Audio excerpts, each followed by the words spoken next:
لا يكلف الله نفسا إلا وسعها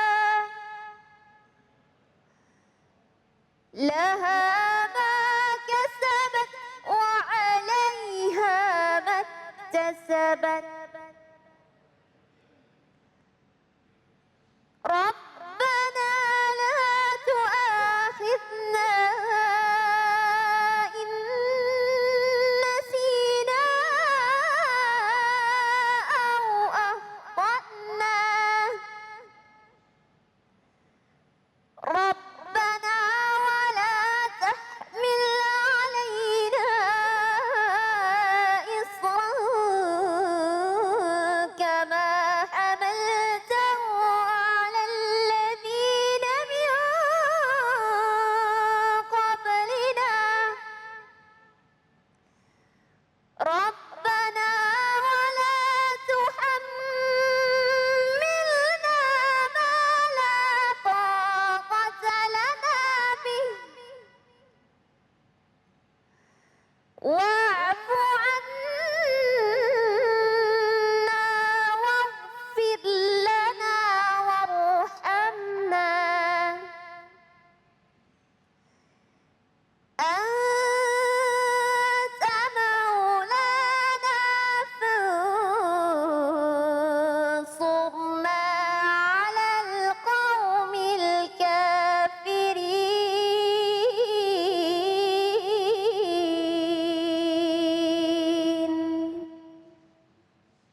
صدق الله العظيم.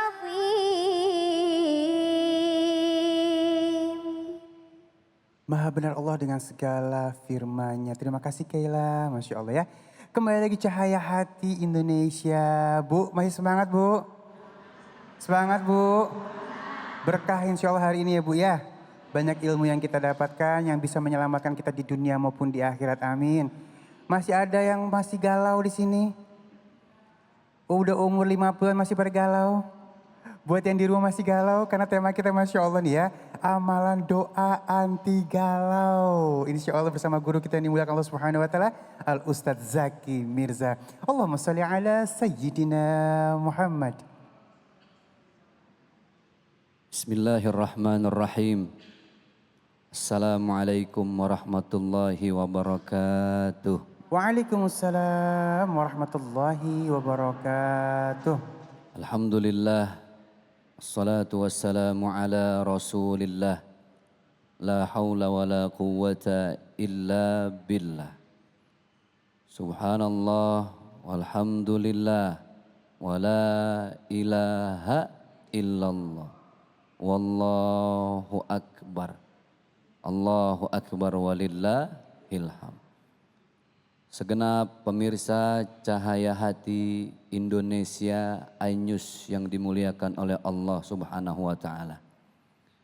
Ada abang kita Bang Ali Zainal, ada Kiai Abe, ada Kiai Baihaqi dan Al Ustadz Syam. Mudah-mudahan Allah berkahkan umur kita semua dunia akhirat. Amin ya Rabbal. Qori'ah cilik kita Kayla mudah-mudahan juga istiqamah dalam melantunkan ayat-ayat suci Al-Quran. Amin ya Rabbal. Biar semangat kalau saya panggil Bu, Ibu jawabnya yes. Paham? Ya. Tes. Bu. Yes. Kalau ada Ibu berarti yes. Siap? Oke. Kasih saya suara yang terbaik. Mudah-mudahan yang ngasih suara terbaik, semoga Allah lunaskan hutang-hutang. Amin. Yang punya hutang. Ini wajah bermasalah. Kita tes. Bu. Yes. Kurang semangat. Belum. Bu. Yes. Bu. Yes. Ibu. Yes. La ilaha illallah. Ngapa perut saya jadi mual ya? Baik. Hidup itu kita nggak bisa sendiri, Bu. Hidup itu perlu orang lain. Kenapa kita hidup perlu orang lain? Karena dalam hidup ini ada yang dinamakan ibadah, ada yang dinamakan muamalah. Ibadah itu artinya kita hidup perlu Allah. Namanya hubungan vertikal. Kita menyebutnya dengan hablum minallah. Muamalah, hubungan sosial, kita perlu berinteraksi dengan sesama manusia. Contoh, tetangga. Kalau rumah kita kebakaran, yang paling pertama nolongin siapa? Tetangga. Ibu di rumah nggak ada beras. Beras kagak, kecap kagak, bawang kagak. Ya Allah Bu, susah amat ya. Beras kagak ada, yang paling enak pertama kali minta sama siapa? Tetangga. Itulah kenapa kita perlu orang lain. Yang mau kita bahas adalah ketika hidup kita ini memerlukan zat yang maha memberikan segalanya untuk kita. Tidak lain adalah Allah Subhanahu wa ta'ala. Ibu kalau mau dekat sama Allah ada jalannya, ada caranya. Sama kayak ibu mau dekat sama tetangga, kan ada caranya. Bagaimana caranya? Sering-sering ngasih hadiah. Sering-sering ngirimin makanan. Qala Nabi SAW, tahadu tahabbu. Berikanlah hadiah, maka saat itu akan timbul cinta dan kasih sayang.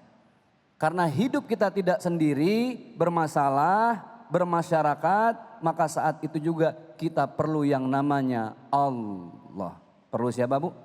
Allah. Hidup pasti punya masalah, betul nggak? Coba di sini ibu yang nggak punya masalah angkat tangan. Nggak ada, berarti bermasalah semua nih. Masalah pasti ada, cuman yang jadi masalah adalah bagaimana kita menghadapi masalah. Caranya itu yang paling penting. Maka cara yang terbaik sebagai seorang muslim, sebagai seseorang yang cinta dengan Rasulullah SAW, caranya dua. Satu, dekatilah hati kita hanya kepada Allah. Karena yang menitipkan hati itu siapa? Allah. Hati-hati dengan hati. Karena orang kalau sudah sakit hati, sakitnya di mana? Di sini. Kalau sudah sakitnya di hati, tidak ada obat yang lain kecuali ala bizikrillah tatmainnul, kecuali zikir kepada Allah. Ibu ada masalah, pergi ke dukun. Contoh, dompet ibu di rumah hilang. Pengen minta tolong cariin ame dukun. Sampai di rumah dukun, dukunnya lagi muter-muter dalam rumah. Ngapain? Nyariin dompet dia yang hilang. Boro-boro nyariin dompet orang yang hilang, padahal dompetnya dia aja hilang belum ketemu. Itulah kalau kita bergantung sama makanya coba lihat, kita baca surat Al-Fatihah ayatnya apa? Iyyaka na'budu wa iyyaka nasta'in. Jadi kalau ibu resah, galau, stres, bingung, nggak ada cara yang paling nikmat kecuali zikrullah. Zikir kepada Allah. Yang paling enak ngademin hati itu cuman zikir, menyebut nama Allah. Kenapa? Hati itu milik Allah. Maka kembalikanlah hati yang resah hanya kepada Allah. Terus Pak Ustadz, zikirnya bagaimana? Ya zikir apa aja. Tapi zikir yang paling afdol itu yang sudah kesebut semua kalimat Allah adalah Subhanallah, walhamdulillah, wala ilaha illallah, wallahu akbar. Ibu galau, kalau kata anak muda mah andilau, antara dilema dan galau. Suami kagak pulang-pulang, bocah bayaran sekolah belum ada, genteng bocor, panci nganyut, pusing banget hidup ya. Kalau udah begini yang paling enak bagaimana ngadu sama siapa? Sama Allah. Caranya bagaimana? Ambil air wudu, pakai mukena, gelar sejadah, tempelin wajah di atas tanah. Selesai kita berdoa, ya Rabbana ya Karim. Yang namanya suami bukan milik kita. Milik siapa? Allah. Jadi kalau ibu lagi galau sama suami, ceritanya sama siapa? Allah. Lewat apa? Sholat. Karena zikir itu termasuk ke dalam salah satu bacaan-bacaan yang ada di dalam sholat. Ibu Allahu Akbar. Kenapa sih orang kalau sholat itu tangannya dua diangkat, Allahu Akbar, udah pasrah. Lemes udah kita, ya Allah, saya udah gak bisa ngapa-ngapain lagi dah, ya Allah. Kemarin habis buka WhatsApp suami ada foto, ya Allah, sama janda sebelah. Mana nenek lagi. Kalau mudaan dikit sih biarin dah. Puyeng gak bu? Stres gak? Udah. Allahu Akbar. Kita kalau hormat sama manusia kan begini. Tangan satu. Tapi kalau hormat sama Allah gak tanggung-tanggung, dua tangan kita angkat. Allahu Akbar. Tenangin hati. Ini doa yang paling mustajab. Doa-doa yang ada di dalam sholat. Jadi intinya zikir jalan terus. Kan kalau sambil masak zikir enak. Betul gak bu? Masakan mateng, pahala dapat, hati tenang. Ditambah lagi dengan sholat. Subhanallah. Kalau sudah dengan sholat, maka insya Allah itulah cara terdekat kita untuk mendekat kepada Allah Subhanahu wa ta'ala. Makanya hati dalam bahasa Arab disebut dengan al-qalbu. Sesuatu yang mudah berbolak-balik. Yang berbolak-balik itu mesti ada yang nenangin. Yang nenangin bukan temen. Yang nenangin bukan tetangga. Yang nenangin bukan teman-teman arisan, bukan. Yang nenangin siapa? Allah. Jadi kalau sholat bu, urusan dunia lepasin dulu. Ya, utang lupain. Kreditan lupain. Masalah lupain. Suami, jangan. Tinggalin dulu itu urusan pusing sama suami. Ya, jangan sholat lagi mantep-mantepnya baca Fatihah. Iyyaka na'budu wa iyyaka nasta'in ihdinas siratal mustaqim. Ingat, ya Allah kerudungan mana belum dicuci lagi. Kira-kira tenangnya dapat enggak? Enggak. Pertama berzikir. Kedua dirikanlah sholat. Dan yang paling dahsyat, surat yang paling dahsyat dalam menenangkan hati yang galau adalah suratul Fatihah. Makanya surat Al-Fatihah disebut dengan sab'ul mathani. 7 ayat yang diulang-ulang. Kenapa dibilang 7 ayat yang diulang-ulang? Karena emang dibaca terus. Ibu sholat nggak baca iftitah, sholatnya sah nggak? Sah. Tapi ibu sholat nggak baca Fatihah, sah nggak? Sholat subuh, rakaat pertama Fatihah. Rakaat kedua Fatihah. Sholat duha ketemu Fatihah lagi. Kita sangat dekat dengan suratul Fatihah. So what is the power of Al-Fatihah? Apa sih kekuatan di balik surat Al-Fatihah? Masya Allah bu, terutama dalam kalimat iyyaka na'budu wa iyyaka nasta'in. Ya Allah, hanya Engkau yang kami sembah dan hanya kepada Engkau kami mohon pertolongan.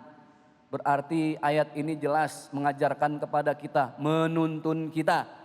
Kalau ada masalah jangan lari kemana-mana, lari kepadaku kata Allah. Bisa jadi masalah kita selama ini tidak selesai karena kita terlalu jauh sama Allah. Semua masalah kita pikirin pakai otak doang. Betul nggak? Sering. Tapi satu hal yang kita lupa. Inilah yang ketiga. Apa yang ketiga? Selawat kepada baginda Rasulullah Sallallahu Alaihi Wasallam. Yang pertama tadi zikir. Sering-sering zikir. Di mana aja zikir. Yang kedua, benerin bacaan sholat kita, resapin masuk ke dalam hati. Yang ketiga tadi, salawat kepada baginda Rasulullah Sallallahu Alaihi Wasallam. Terus bersolawat, hati resah, Allahumma salli ala Sayyidina Muhammadin wa ala ali Sayyidina Muhammad. Yang keempat, jangan lupa, obat anti galau itu adalah sedekah. Kenapa harus sedekah? Karena nyenengin orang. Pasti kita didoain. Bener gak? Nggak tahu kenapa ibu pulang dari sini sampai di rumah, suami tiba-tiba ngasih uang 5 juta. Lah cuman bu ini contoh, udah alhamdulillah aja. Contoh 5 juta. Kalau ibu dikasih suami 5 juta, tuh suami ibu doain apa ibu sumpahin? Ada nggak istri dikasih uang 5 juta disumpahin tuh lakinya biar mati sekalian? Nggak ada. Pasti didoain kan? Ya Allah abang, mudah-mudahan abang serba ditambah, jabatan abang ditambah, mobil abang ditambah, istri abang. Pasti didoain. Maka jangan lupa sedekah. Kenapa? Kita nyenengin orang pasti akan didoain orang. Semakin banyak kita nyenengin orang, semakin banyak orang ngedoain kita. Zikir, sholawat, yang terakhir sedekah. Ini obat anti galau. Nggak dijual di apotek manapun. Nggak didagangin di pasar manapun. Obatnya ada di mana? Di dalam hati kita masing-masing. Mudah-mudahan bermanfaat. Masya Allah, udah ada amalannya, ada doanya. Guru dikit lagi guru. Mau nanya guru. Gimana? Dem siap-siap duduk aja kita. Udah mau duduk aja guru. Guru, galau itu ada hubungannya sama was-was gak sih guru? Ame was-was. Was-was, ketemu gak sih guru sama was-was tuh kerjaannya setan? Was-was itu kan aslinya dari bahasa Arab. Qul a'udzu birabbin malikin ilahin nas min syarri waswas yuwaswisu fi sudur. sudurin nas. Was-was tuh hati nggak tenang, itu bisikan setan. Jadi kalau ibu ada masalah supaya setan nggak masuk, kuncinya tadi sebut nama Allah. Cuma dengan menyebut nama Allah akan berkah. Kalau bisa ada waktu jangan cuma nyebut nama Allah, bacalah suratul Fatihah. Obat tenang paling mujarab. Baik, terima kasih guruku. Masya Allah ya, banyakin zikir membuat hati kita jadi tenang. Kalau pusing dikit, banyakin zikir. Subhanallah, alhamdulillah, wala ilaha illallah, Allahu Akbar. Baik, jamaah yang dimuliakan Allah Subhanahu wa taala, saat lagi kita akan masuk ke dalam tema kita yang ketiga, keutamaan sholat tepat waktu. Insya Allah bersama guru kita yang dimuliakan Allah Subhanahu wa taala, Al Ustadz Ahmad Baihaqi. Jangan kemana-mana, tetap bersama kami di Cahaya Hati Indonesia. Pemirsa Cahaya Hati Indonesia yang dirahmati Allah Subhanahu wa taala. Ada begitu banyak kisah dan suri tauladan bagi kita dalam berkeluarga yang bisa diambil dari kisah keluarga Rasulullah Shallallahu alaihi wasallam. Salah satunya adalah kisah cinta putri bungsu Rasulullah yakni Fatimah Az-Zahra bersama sang suami Ali bin Abi Thalib. Kisah Fatimah dan Ali menjadi kisah cinta yang sangat terjaga kerahasiaannya hingga syaitan pun tak mengetahuinya sama sekali. Mereka dapat menjaga izzahnya hingga Allah Subhanahu wa taala menghalalkan keduanya. Ali bin Abi Thalib yang tak lain merupakan Khulafaur Rasyidin keempat adalah sepupu dan juga salah satu sahabat yang istimewa di mata Rasulullah SAW. Ia sosok yang cerdik sekaligus pemberani dan juga seorang mujahid perang yang gagah. Sedangkan Fatimah Az-Zahra merupakan putri yang taat, penyayang dan selalu berada di samping ayahnya yakni Rasulullah SAW dalam setiap kisah perjuangan beliau dalam menyebarkan nilai-nilai Islam. Diketahui Ali bin Abi Thalib telah lama menyukai Fatimah Az-Zahra. Bermula ketika Fatimah dengan sigap membalut luka ayahnya Rasulullah SAW ketika berperang. Sejak kejadian itu Ali bertekad untuk melamar Fatimah. Namun dalam keadaan yang serba terbatas, Ali pun merasa malu karena ia belum memiliki mahar untuk melamar Fatimah. Ketika sedang berusaha mengumpulkan mahar untuk melamar Fatimah, tiba-tiba tersiar kabar bahwa sahabat Rasul yang lain juga ingin melamar Fatimah. Sahabat itu ialah Abu Bakar Asy-Syiddiq. Namun lamaran Abu Bakar ditolak oleh Fatimah dan gembiralah Ali yang mendengar kabar itu. Tak lama kemudian kembali sahabat Rasul yang lain ingin melamar Fatimah, yakni Umar bin Khattab. Namun sekali lagi Fatimah menolak lamaran itu. Kembali Ali bergembira sekaligus ragu. Jika Abu Bakar dan Umar yang begitu tangguh keimanannya saja ditolak, bagaimana ia yang merasa masih belum ada apa-apanya dibandingkan kedua sahabat Rasul tadi. Dengan perasaan ragu dan penuh harap, Ali lantas memberanikan diri untuk menemui Rasulullah SAW, maksud hati untuk menyampaikan niatnya melamar sang putri. Tak disangka, Fatimah pun menerima lamaran Ali bin Abi Thalib. Pada akhirnya Ali pun menikahi Fatimah dengan menggadaikan baju besi miliknya. Pernikahan mereka berdua pun dikaruniai dua orang putra bernama Hasan dan Husain. Kisah cinta dan pernikahan Ali serta Fatimah merupakan bentuk komitmen yang sempurna hingga Allah Subhanahu wa taala memberikan balasan yang begitu indah. Itulah bentuk cinta yang didasari oleh keberanian, kesabaran dan juga keikhlasan cinta.